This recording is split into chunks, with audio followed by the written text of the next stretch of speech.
Dried red chili.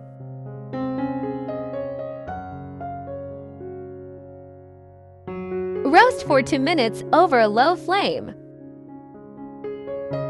Do not make dark.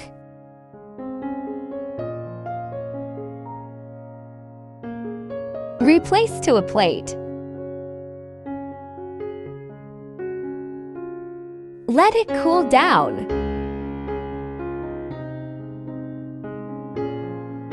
Place in the dry grinder.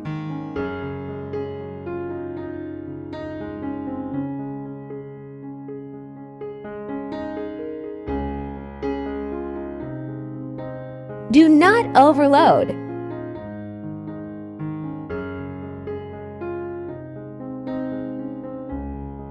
Pulse it few times, do not grind.